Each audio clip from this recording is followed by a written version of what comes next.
Okay then, Miles, if we go through these two swings here now, great to hear the fact you were playing so well from the last session, so hopefully now we can transfer that progression into the driver. Now, if we look here on the left, yes, it's your iron swing. I know it's going to be slightly different feeling with an iron, and obviously coming down steeper is going to be something the irons are going to probably want to do. Either way, though, we don't want to be getting the club too much to the top of the backswing and having this kind of throwing forward and dropping down here too much. When you do this position here now, the club gets a bit too far kind of outside the hands. The path then swings to the left. I think a lot of that obviously stemmed from the fact when we first started working, you were trying to start the ball further left as best you could to eliminate the slice. And now the ball's flying a lot straighter. The need to start it left isn't quite so prominent. So the feeling you've got to have more so with the driver, but with every single club in the bag really. So when we get the top of the backswing here now, we're going to swing the golf club up to the top. Nice full shoulder turn now with that right side getting out of the way. Club's in a much stronger position now with the change that we've made. As the club comes back down, it's going to feel like the club is falling behind. Now, this is obviously a drill. If we look at this position here where that club is, that it's way behind you, okay?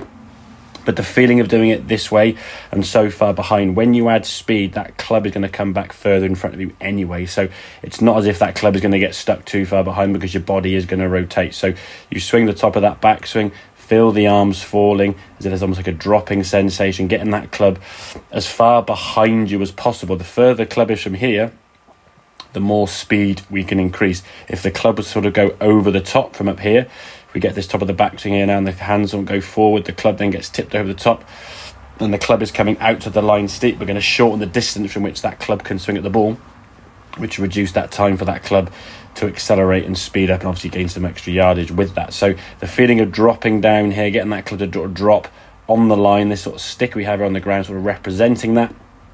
Do that 3 or 4 times as a practice.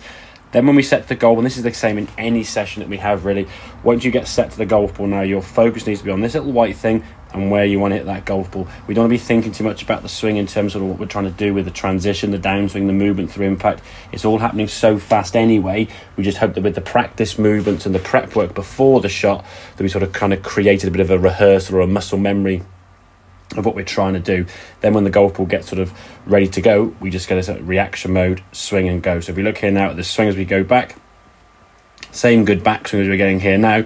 Now is it because of the speed coming back down as your body unwinds, you can see the club now coming down really, really nice here through that right forearm, getting that club into a really, really good position to attack the golf ball. And as that club then starts swinging through, we can see the ball now able to start a little bit more towards right of target, send it down the range there with a bit more of a sort of straighter flight rather than off to the left. Now obviously when the ball started slicing, you had to start it further left. Now the ball is a little bit less spin left to right.